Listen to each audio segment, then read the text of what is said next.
Well, welcome everybody to episode 4 of Winging It on the Community Cloudcast. I'm Eric Shupps, and I'm joined by my fellow host, Robert Bogue. Hello. And this month we are talking about information architecture and does it even matter in the cloud?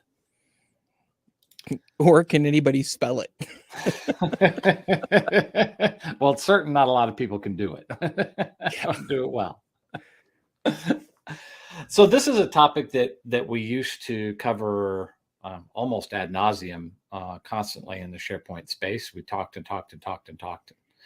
presented about information architecture, and I think it's one of those sort of dark arts that some people grokked and a lot of people didn't, and it was like the governance buzzword, right? It was around and a lot of people talked about it, but not a lot of people understood it or practice it. But having said that, probably setting the stage here, the idea really behind the whole information architecture discussion is to get a handle on all the different types of content that you have, the way they're organized, the way they're structured, the way that they're navigated from topic to topic, the way people consume that information, have access to that information, which in a big system like SharePoint can get pretty out of control very quickly. We could argue it's out of control out of the box, almost by design, and probably too many switches and levers. But be that as it may, you and I both spend a lot of time engaging with customers over the years and trying to help them wrangle this big information architecture beast on-prem. And I don't know how successful we ever were in actually improving that situation to the extent that we came in and cleaned it up and we walked away and it stayed cleaned up. I mean, I think we had enough clients that some of them did, right? But I don't think that all of them did. As you were talking about the talks we do at conferences, and kind of tying this all back together to the theme of the show, one of the things that I super loved. So everybody get in your Wayback Machine. And if this makes you a 6-year-old, I'm sorry, but get in the Wayback Machine and think about, let's go to 2005. So we're on SharePoint 2003. It's white hot, right? SharePoint is just now. The question is always the question, well, we have search, so do we even care, right? We have this new magical thing called full text search, which we didn't know before. And so now, does information architecture matter? Does it matter how I tag things? Does it matter how things are put together? And you would say? Well, we did say yes, but a lot of people said no, or even what's that? Yeah.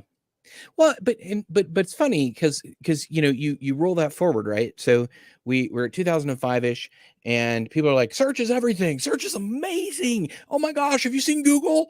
And we have that for the enterprise. And I'm like, no, you don't. There's like lots of reasons. Like even if the technology was that good, it still wouldn't be.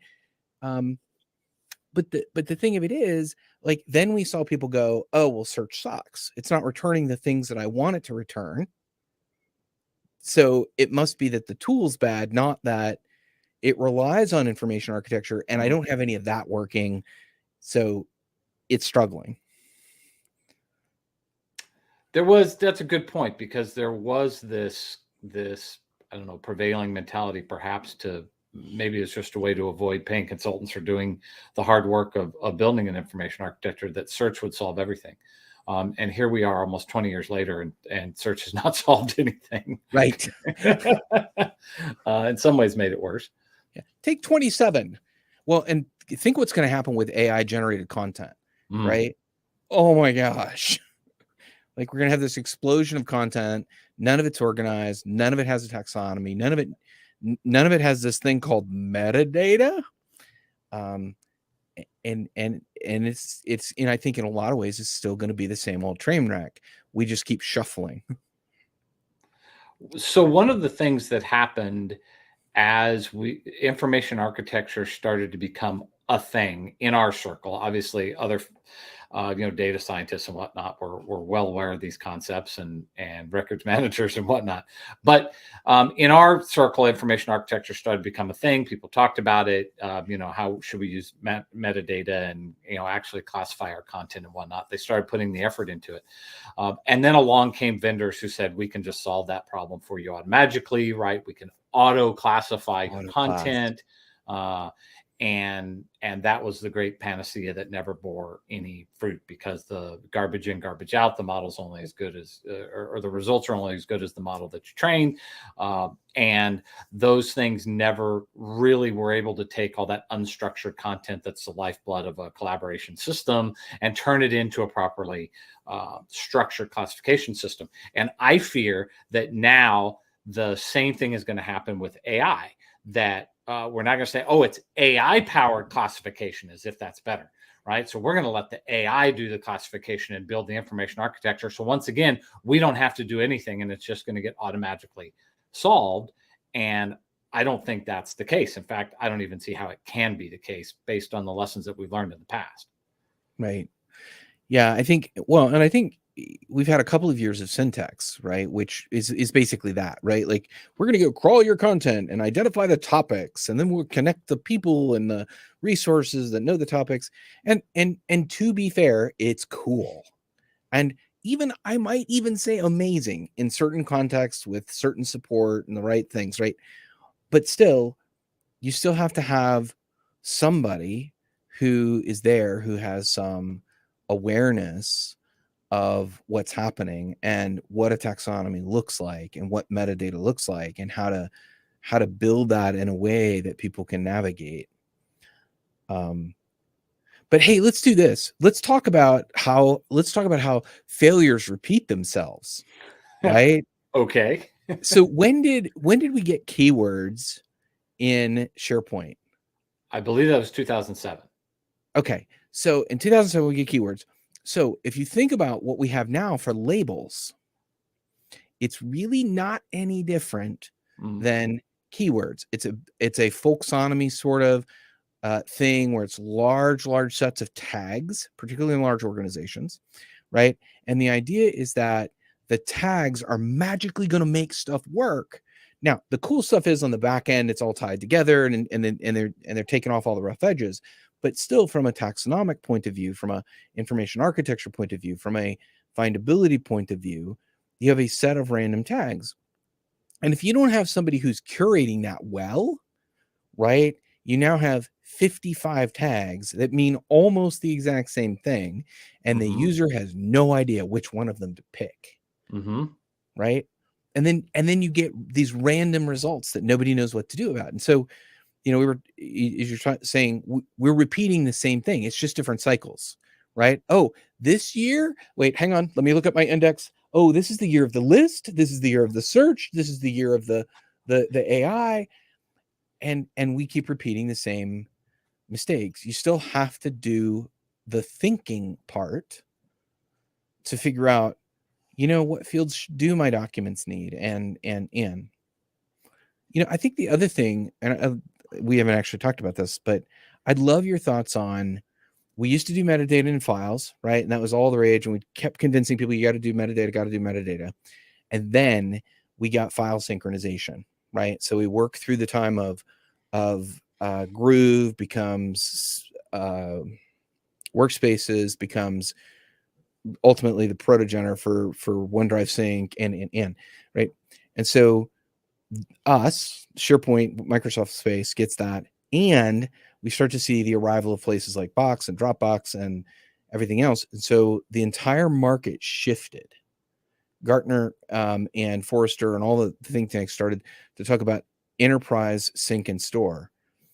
And now, I don't know if you noticed, but we don't really talk about applying metadata to files other than labels. Occasionally we talk about labels, but for the most part, people don't think about what metadata do I apply to a file. And I tell people that metadata lost the war. People are using folders. What do you think?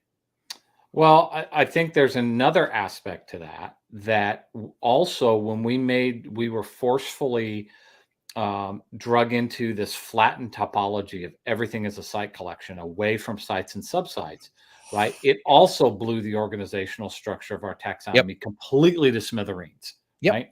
Because Yep. what the reason folders have persisted, like email, it's the thing that go away, that'll never go away, like email Right. and access, those things will just never go away. Access is a virus. Folders are sticky because they fit our the way we as humans process and categorize information, right? Absolutely. Sites and subsites work exactly the same way, right? It's Yep. a organizational hierarchy that people naturally understand and are familiar with. Right. That attempt to do metadata was difficult in many cases because it pushed against that entrenched mechanism for the Absolutely. way we organize data. But we made some inroads into bringing the two together, and then they just flattened us with everything's a site collection, and people stopped caring because of that. And the whole just make it a file and bring it in that you're describing Yeah. happened at roughly the same time. Right. And now metadata is, for all intents and purposes, gone Yep. for an effective way to organize information. And yet there is no other way to create an effective taxonomy in any information management product without good metadata. Labels Right. and keywords are a horrific substitute Yes. for that, because Yes. they're just random and everywhere, and they have no relationships to each other. There's Right. potentially still an argument that managed metadata could play a role, but Term with sets. basic metadata going away, nobody, if they're not going to do basic, just fill out a column, they're certainly not going to do managed metadata from a defined hierarchy, which is, I think, why that has languished in the product and has gotten Right. almost no attention. So, yeah, I agree. Metadata has lost the war, which was kind of the progenitor for having this conversation. Is we have lost, I shouldn't say we've lost the tools. The tools are still there. We have the focus has moved completely away from the tool set that allowed us to build information architecture to begin with. So now what the heck do? We can't rely on search, and AI certainly isn't going to build classification models that function in an enterprise of any even moderate complexity. So what now? Well, first, so the other thing, by the way, is we fired all the librarians. So there's no librarians. There's nobody who understands any of this stuff. So that complicates things more. But I think what's interesting is we tend to tend to treat everything as if it's one big thing, right? We think, oh, well, all files are files, or files are files, they're files. And that's just not true. There are some files which are associated with a process. And when you have files which are associated with a process, then the process can drive the metadata in the files and or require its use. So one of the things that we're doing right now is we have these builders where we'll build a book of evidence if you're going through a certification or something like that, and if you need a credentialing packet for a provider who's credentialing, or you need an occupational health packet. And what's interesting about those scenarios are it's still a lot of I just want to dump all the files in a folder, right? And that's okay. But we're seeing the value of metadata comes back and is causing people to do the work they need to do. For instance, licenses expire on an interval, certificates of insurance expire on an interval, and the value that you get for putting in the expiration date is you can actually track and maintain it. But I think we're talking about a 20/80 scenario where maybe 20% of all of the stuff that we do is worthy of receiving the extra attention that metadata requires. And I may be generous with 20%. But I think, the other aspect that we have to talk about is you brought up the flattening of sites. And I'm not sure whether it was an explosion or a steamroller. But we got, there was no choice. You had to flatten into site collections. and it took a long time for hub sites to sort of mostly work as they do today. But even in that, if you look at the absolutely, and the product team's going to send me emails for this, but whatever, the absolutely awful information architecture that exists inside of Teams, you can see why people just don't care. Like, what sense does it make on any planet, not just this one, but any planet, that when in Teams you click on the team, it expands and collapses channels?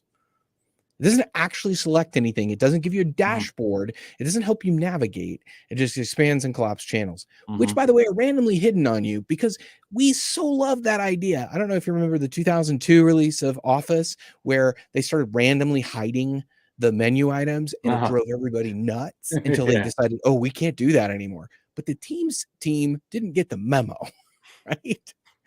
So we've got this information architecture in terms of how are we storing files and how are we managing our information and how are we doing that. But we also have the surfacing of it, where the displays and the way that we navigate in some places inside the ecosystem are just wretched. There's probably no better expression of the utter disaster that lack of information architecture brings than Teams and the Teams UI. There is no relationships anywhere exposed other than a team and its channels, right? The channels don't even relate to each other. You can't, there's no information flow down from a team into channels, and they're all site collections. Well, no, all the shared channels, all the normal channels. I don't even know what to call these things anymore. All the normal channels are really just folders inside the default document library.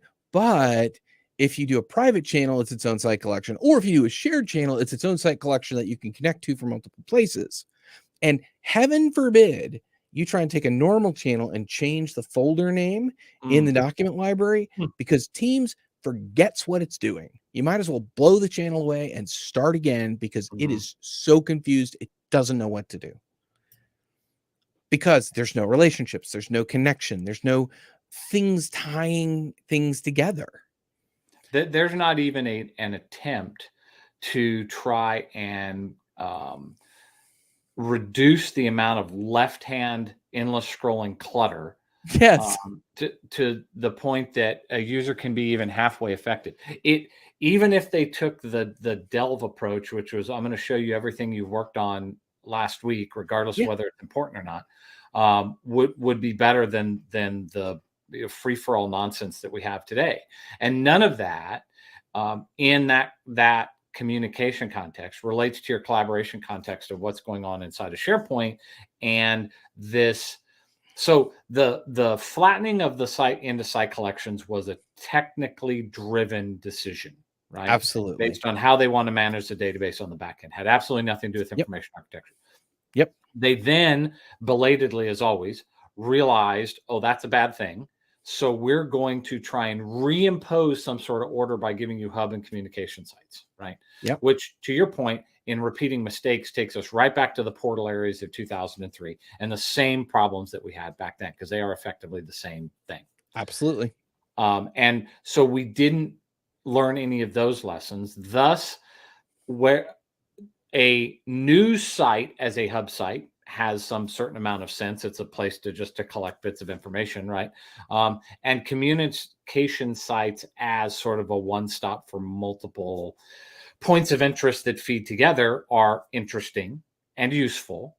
It has nothing to do with information architecture. You can't navigate well. You have to create your own menu structure that now, not that cascading menus were ever a good thing, but now that everything is a hero menu with one level, and the bigger the better, right? The more it takes above the fold, the happier we are in the new menuing system, right? And whatever happens, please put some pictures and irrelevant things in there to really mess it up. We have this just utter mess between what's happening over in the collaborative space in SharePoint, the communicative space in Teams, which tries to be quasi-collaborative, slapping in tabs and this and that to try and bridge the two, when it really doesn't bridge anything whatsoever. and just makes these two separate interfaces for accessing information that have zero relationships and no ability to effectively navigate to what you're finding, even if, let's say that you have engaged with a search expert, of which there are precious few, to help you, build an actual proper search architecture. Even if you've done that, it doesn't really help, because in Teams, search behaves completely differently than it does in SharePoint. Right. The vision of Microsoft Search has never been completed. Yeah, I mean, I think so. To be fair, so the folks that are listening who are thinking, "Oh my gosh, they're just two grumpy old men," let's start with the research. The research on how to do things right is not new. It's not like it came out last year. The research on the number of items that you should have in any given list comes from the 1950s, Harvard, and that's where we get the magic number 7 plus or minus 2. Now, there are totally lots of limitations with that research, and fine. But it's not a bad guideline. And when you talk about these menus where the people want to have like 912 entries, either in a hero member menu on the page, or they want to have the mega menus, but they have, all of these options at different levels, we can't as humans process that. The other thing, and this is the dawn of internet websites. I don't know if you remember you should be able to get to every spot in your website in 3 clicks.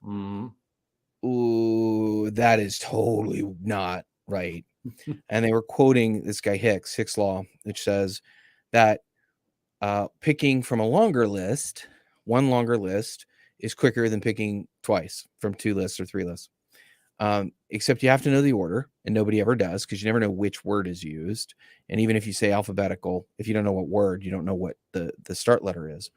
And it also ignores other research about our anxiety increases, like literally your blood pressure and heart rate increase when you encounter a menu that has 7,000 items in it, right?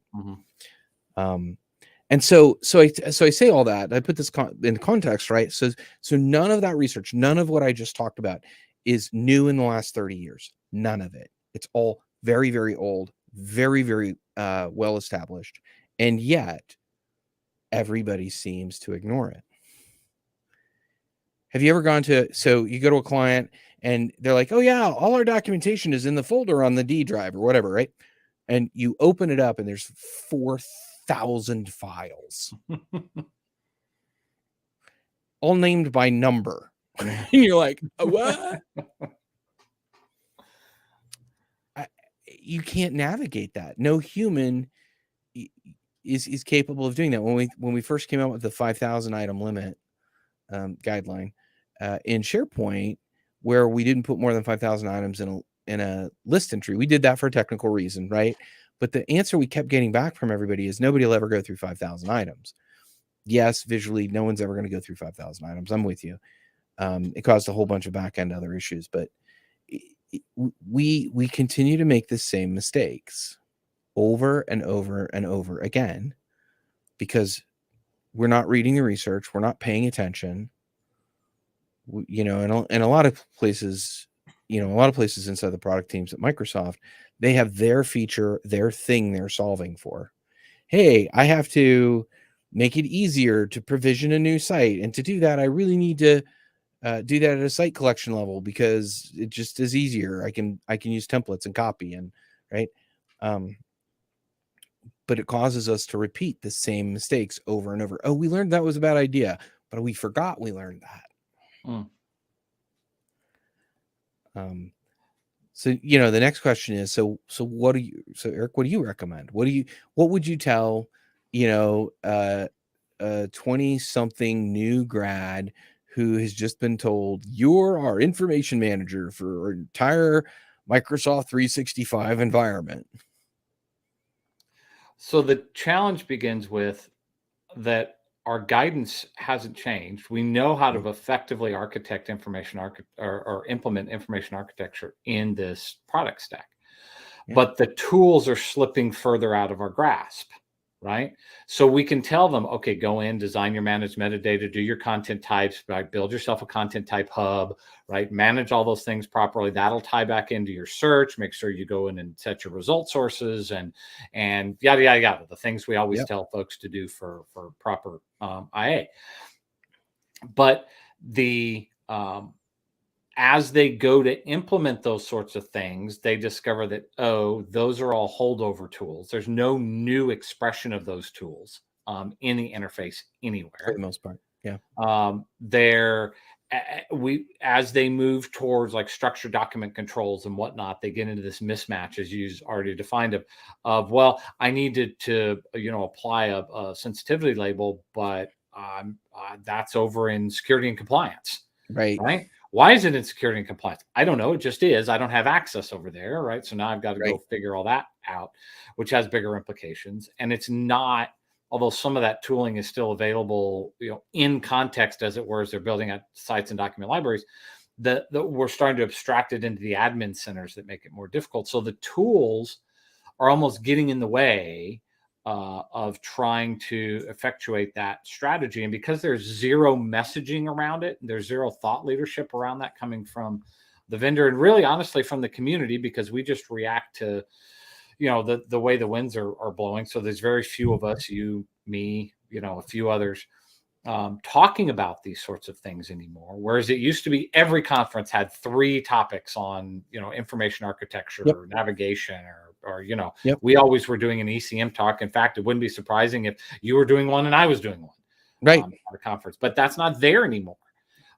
So the guidance hasn't changed.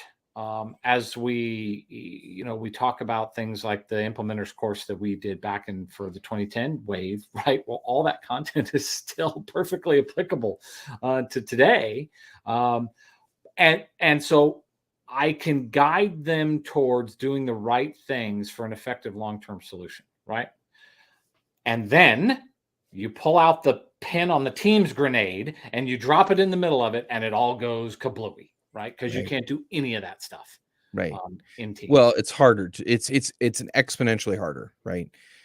And I think, so we sort of touched on this earlier, right? Like by default in a new environment, any user can create a team. And we talked about SharePoint sprawl. I don't even know what to call the tsunami of teams that gets created when you don't get that locked down. It's actually the very first thing that I tell someone when I start a governance engagement. I'm like, so what we're going to do right now is we're going to turn that off. Like, I don't care what we do later, but right now we're going to just turn that off because that's going to be a problem. And I think, I think to your point, they have made it harder to do the right things. Take a look at the new document library interface. You can add a column now, even on a library that has content types enabled, and it doesn't really discern where that column is supposed to go. And it creates a list column and not a site column. And you need site columns to be able to do content types. And so there's some of this stuff where they've made it really easy to do the wrong behavior, right? They put the Twinkies at eye level. External sharing.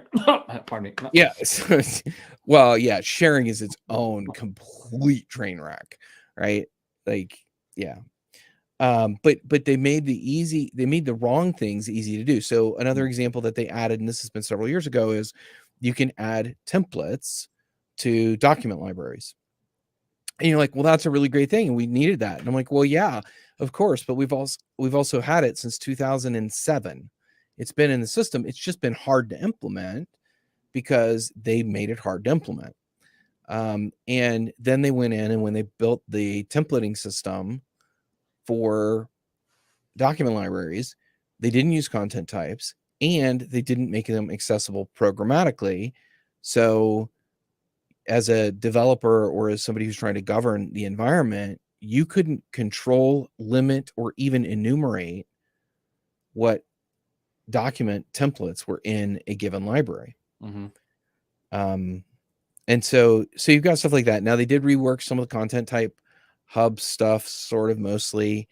But they make the things that should be the easy things the hard thing. So for instance, if you want to go create a site column in preparation for creating content type, we used to have site settings in the menu, and we don't anymore. We now have site information or site contents, both of which you can use to get to site settings, except in some cases, site settings has actually suppressed some of the menu items that you should have that you could use to actually manage stuff.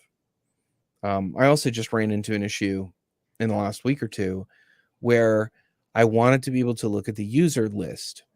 And so for those people who aren't intimately familiar with SharePoint, every site collection has a user list, and it is a integer-based list, just like any other. It's actually a catalog versus a list, but fundamentally the same. And it connects it to their Azure Active Directory instance. Well, I want to go look at it. Well, they have so hidden it from the user interface. They have removed it. They've all but removed it from Graph. You almost can't get to it. And they've hidden things that are sort of the basic building blocks that we needed. It's kind of like they said, you know what? Those Legos that are 2x4, those things are ugly and historic, and I don't like them. We want really fancy Legos that are transparent and round and flashy and whatever, right? And so they hit all the 2x4 blocks, and you're like, okay, but I still have to have those. Like, I still need them. Like, you may not think they're pretty, and they're not, but I still need them as building blocks to building an information architecture. And so now when we're teaching people, we're teaching them how to find the stuff that's really incredibly useful and necessary as Microsoft continues to hide them. So one of the things you talked about, the ECM implementers course, and we did that, whatever that was, 2010. We rebuilt that and sold it through AIM for a long time. And one of the things that we had to do was when they went to the new admin center, they made a setting change which prevented users from being able to create content types. Now they've since fixed this. It only took them 3 years. They've since fixed it, but you couldn't create content types. So we literally had to have people go out into PowerShell, go set this magical bit that they had set to say no customizations. And I think that's the big change for the people that want to do it right now. Is it used to be you could find that stuff without knowing the arcane magic. Now you almost have to have, the Book of the Living or Book of the Dead or whatever, so that you can read out, oh, this is the magical way to get to that one spot that. Well, in addition to that, it's never been a sexy topic, right? It's the 2x4s have never been attractive. But without 2x4s, you can't build a house. Right. So lots of things you can't build. It's necessary. It's like plumbing. Plumbing isn't pretty either, right? But it has to be there. And in the chase for these sexy modern, widgets and getting shoving everything into the Teams box, we've lost the capability to do these fundamental things that surround proper, platform hygiene and information architecture. And what that leads to us, well, why is this a problem other than Rob and Eric just like to grumble about it? Because you are going to continue to proliferate information through these tools, right? And move more and more of it into these repositories, and it's getting harder and harder to find. And they can't, there is no magic bullet that will make search work well for any customer without good information architecture. Right. So it doesn't matter how much horsepower we throw at search or what we call it, or whether it's unified, or whether it on the desktop, it pulls stuff from Bing and from SharePoint and from Teams. None of that matters if we don't have a proper information architecture to classify and organize all this content. It's completely irrelevant. So we keep building onto the engine, as it were, right? But it's disconnected from the transmission now, so we're not actually going anywhere. We're just spinning in place. Right. So it begs the overall question: how do we help practitioners get their arms around that and actually try and implement some effective IA in their organization. I think the first thing is we have to start talking about it more, like we used to, or I should say, talking about it again and making it a topic that make information architecture great again. We need green hats for that, maybe blue ones. Whatever, I don't care. They have to be big hats though, because we have to get information architecture all the way across the hat. Well, no, it's just IAGA. IAGA. All right. Okay, make information architecture great again. Yeah. Should do. How do we do that? Great question. Other than us, just doing things like this and talking about it, but I think more to the point, we have to demonstrate to users that there is gold in them thar hills, that you can really get some value out of making what honestly is not that big of an effort.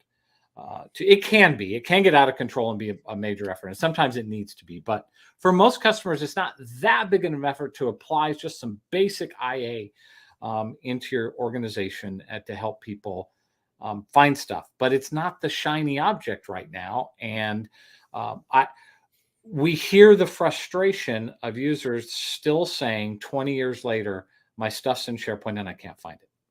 Right.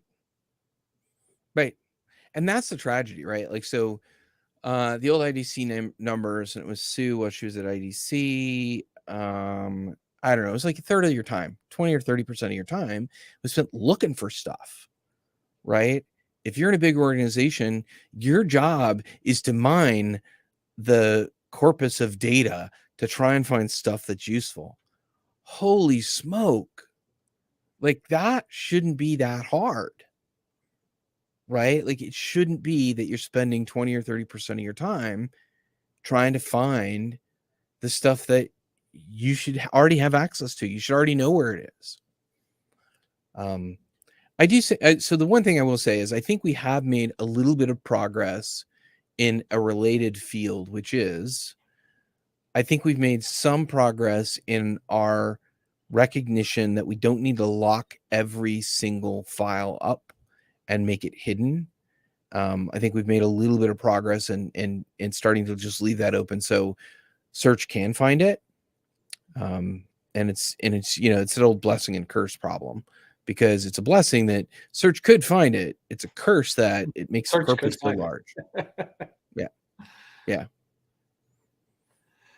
So we alluded to this earlier, but let's talk about a little bit more in depth about the whole AI thing, because I know that's a response, and I've already started hearing it out there that AI is just going to solve that problem, which people don't realize that AI is, there's no magic, right? It's a whole bunch of really convoluted if-then statements. Wait. Hang on. There's no magic? There's no magic. I hate to break that to you, but there's no magic. How about silver bullets? Can I have a silver bullet? No, I don't think there are any silver bullets either. It's driven off of models. If you don't give it a good model to learn from, it's garbage in, garbage out, right? All the problems that we're seeing now with the bias inherent in these systems, and the how it just reflects really bad behavioral expressions and whatnot that we see come out of these tools, right? To the point that we even have AIs arguing with AIs, where Google's AI is arguing, oh no, I'm good at this, not that. Yeah. Right? Yeah, I love that. If you want answers to questions, I mean, if you want to find stuff, go to that one. But without the model, you can't train the machine to give you what you want, right? You can't give it, the machine has to have a program to spit you something back. Well, the model is information architecture, right? To get things out of it, we have to feed it a decent model. And yet we keep hearing, oh, AI powered this and AI powered that will solve all of those problems. And I just don't see that coming to fruition. Right. I agree. So first, just so that the listeners kind of get this. So let me simplify all AI. AI is fundamentally based on this guy named Bayes, had a theorem, and it's about probabilities. And it's a lot of statistics, and it's a lot of data, and it's what's the probability of X versus the probability of Y. And that's all AI is. When you do it at scale, when you do all those things at scale, you start to get some things that look sort of occasionally like intelligence. But here's the challenge that I would offer to somebody who wants to figure out what AI is and isn't capable of so that they know where the limits are. Ask your favorite AI engine a question that you are a deep expert on. And I don't care what it is. You could be underwater basket weaving. It could be car mechanics. It could be anything. Doesn't matter. Ask it a simple question about that topic and look at the answer. And I think what you'll find, and lots of folks that I've been talking to have found, that it gives you answers that have the appearance of having some awareness, depth, knowledge, but it doesn't actually. As you look at it carefully, you go, oh, it totally missed the point over here, or this is totally off base, or this is whatever. And that's absolute truth, because it doesn't actually know. It's saying these words tend to co-occur, and this option and this option tend to co-occur. And so it's doing all of that work. So I think we're, if you're thinking Gartner Hype cycle, right? Like AI is at the peak of the inflated expectations. But when we start to look at what it's really, really capable of, it's not that. Now, I'll tell you, getting an AI tool to start writing something, totally cool. Having it finish writing something, oh my gosh, an awful idea. Microsoft recently started talking about Copilot, and Copilot as a way to potentially help you accelerate some of the basic things is kind of cool. It's nice. But think about this. We've had design templates in PowerPoint and the design tips for a long time, and what percentage of people actually use them. And then of those that are created, how many people actually like those PowerPoints? And they think, ooh, this is amazing. Or do they think, oh my gosh, at least it's not black text on a white slide, right? Because that was the bar we had. Indeed. But yeah, I'm 100% on board. We've got these AI tools, and everybody thinks that it's going to solve it, just like they thought search would solve it 20 years ago. And I truthfully believe what we're going to see is a lot of AI generated content that, because the algorithms and the models that are used in AI are derived from, in some cases, the search models, we're going to end up feeding the search system back garbage that is particularly tuned to make our results get worse. Right? Because the models are so similar, it will reflect out what will show as similar in search, and as a result, we'll get worse things. Well, it becomes a self-fulfilling prophecy almost, right? Where Right. It's a negative feedback loop. Right. So I think that any expectation in that area is at best misplaced, that it's not going to obviate the need for proper information architecture and putting in the work to make that happen. Doing that work can have a tremendous amount of benefits for not only a search model, but if you do want to incorporate AI by building those models into your solution, right? Talking about things like Copilot and to a certain degree, what the things that Syntax does, which also requires trained models. The more effort that you put into building solid models, the more you're going to get out of those tool sets. Can it help? I absolutely believe that it can. As you say, it can help you get started on something where you don't know where to begin. It can give you a foundation. It can give you ideas that you didn't think of, right? You can ask it things like, what do other people say about this? Or, where would I get started with that? Or what are some of the most common, XYZ? And all those things can help. In terms of an enterprise information management context, giving those tools access to properly constructed AI models can deliver a tremendous amount of benefit, in my opinion, if they have the good models to work from. So you still got to roll up your sleeves and do the work. You still have to sit down and have the conversation about metadata and hierarchies and relationships. You have to make at least a modicum of effort to get users to properly tag their documents, either preferably with metadata, or if you have to, dropping back to labels, but some way, right, of getting that information marked for context and relationships, preferably at the point of ingestion, but if you have to, after the fact.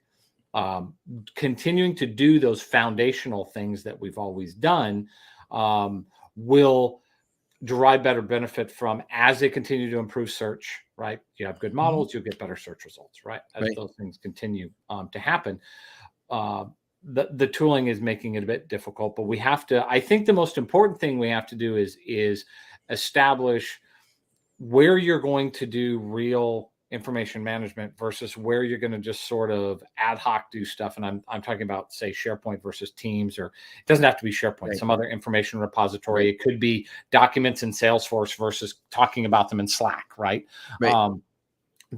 You mentioned other tools like Box and Dropbox, which have come along and started to allow you to categorize content, Yep. and they've sort of gotten the clue on that.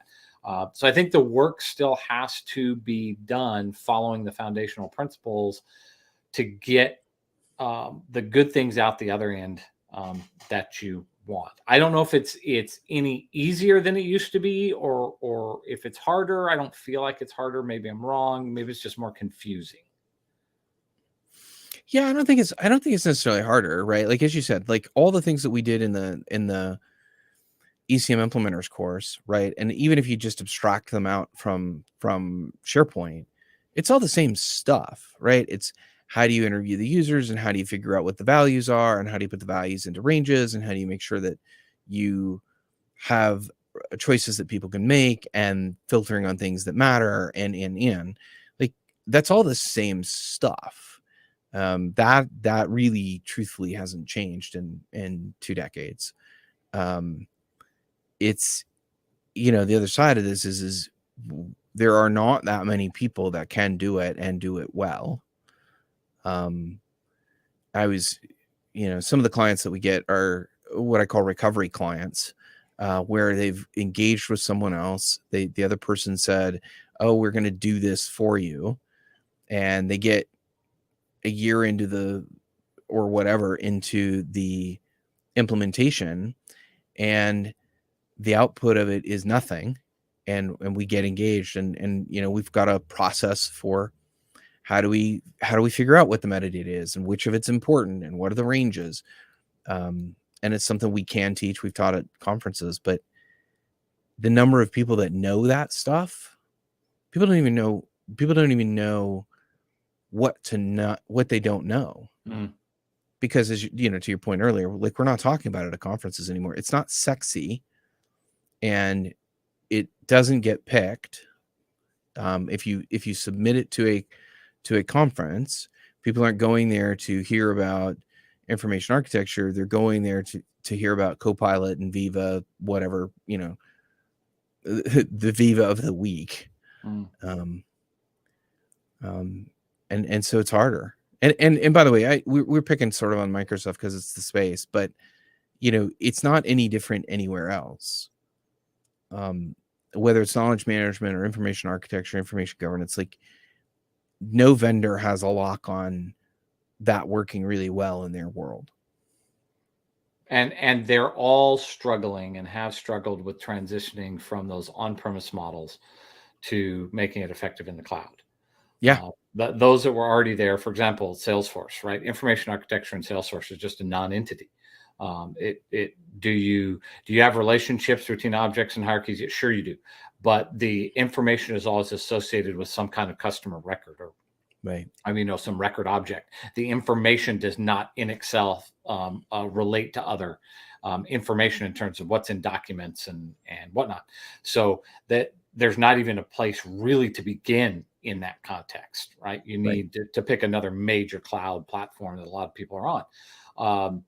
So those principles of how do we bring that stuff together, some people, to your point of not knowing what they don't know, some people don't even know that there's a problem. They don't even know why they're having a problem finding stuff.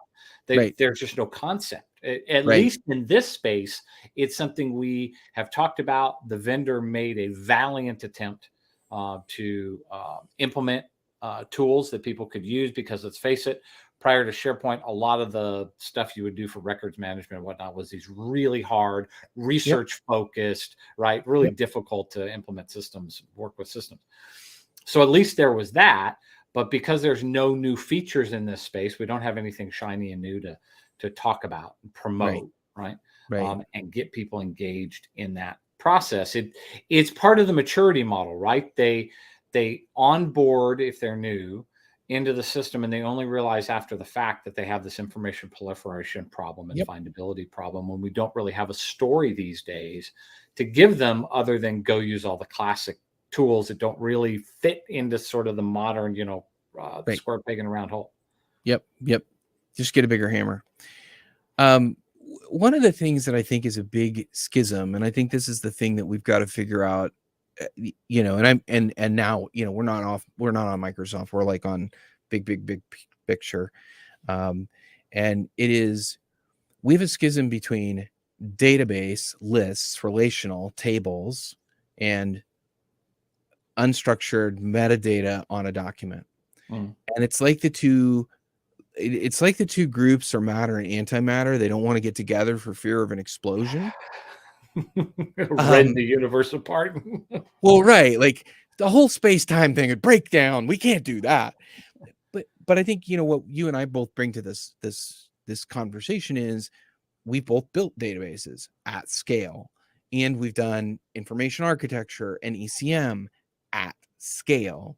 And I think we can see that it's really all the same stuff. Like all the core thinking and database normalization and all that stuff, and denormalization, and when do you do this and that, like all those decisions, all those pieces, they're actually really identical between the two sides. It's just one, database typically has a higher scale. And I'm waiting for the two disciplines to actually come together and realize that, when we get together, there will be no explosion, right? There might be some singing of Kumbaya, but there's not going to be any explosion. But how does that journey happen? I mean, we have unstructured databases that have not lent themselves to that. We have these, all the rage of people wanting to stuff things into a blockchain, whether it belongs there or not, become these really disparate pieces of information with zero relatability to each other. You can't build a hierarchy in a blockchain. That being just as it were a textual database that gets transferred around. There's no worse way of handling a database, really. But you mean multiply encrypted large blocks of unrelated data is a bad way to do things? Yeah, that just get passed on every time you want one. You have to get all the other ones, right? Yeah. Okay. Brilliant. All right. Certainly, I'm probably going to get some hate emails for that. Certainly has its place in certain areas, but this ain't it. Right. And the amount of horsepower being thrown at search doesn't solve the problem. So we're in that weird, how do we marry those two things together to get to a point where we can actually sing a few kumbayas? Because right now we're on opposite ends of the boat and we're kind of rowing in different directions. Right. Yeah. And I think, the conceptually, the unstructured information groups have moved towards this idea of information governance, which is inclusive of data security and privacy and typical data management and I think they've been incredibly ineffective at making that leap. They've not made it over the chasm, and I hope it's not Fonzie jump on a shark where everybody decides this isn't worth it. But I think that's where we've got to start to look at is how do we start to work together? How do we start to remember the past? I mean, that's the other thing is I think we've talked about during our conversation today is like we keep making the same mistakes over and over and over again. Like they just keep recurring. And I'd hate to say that people aren't studying history, but they're not studying history. In this space, there's not a lot of institutional knowledge to carry forward anyway, because people come in and out of the space all the time, right? There aren't a lot hanging around forever, like some of us with a lot of gray in our beards and hair. And all the scars that go along with it. Yeah. I mean, I do. So I mean, I want to leave the listeners with a hope as we try and close out. But I think that all the pieces of the puzzle are there, right? It's not like we've lost pieces of the puzzle. They're there. Some of them are hidden, but they're present.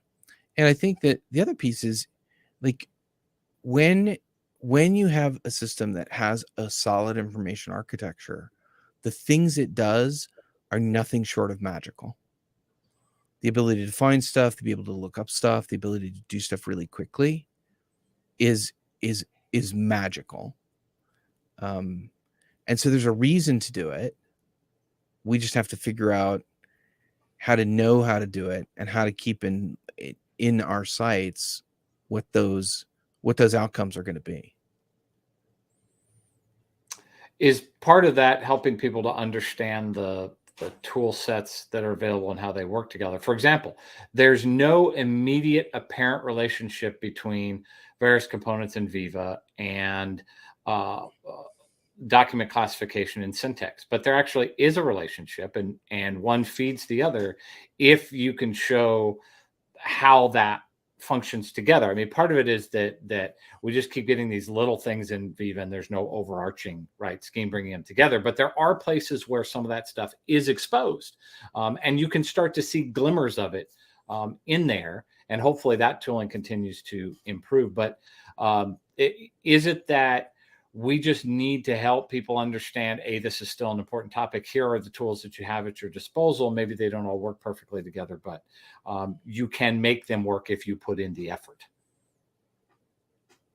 I think, yeah. So yes, I think the biggest component is helping demystify all of the pieces, right? When I do that little bit like I did earlier about AI, most people are like, what? Right?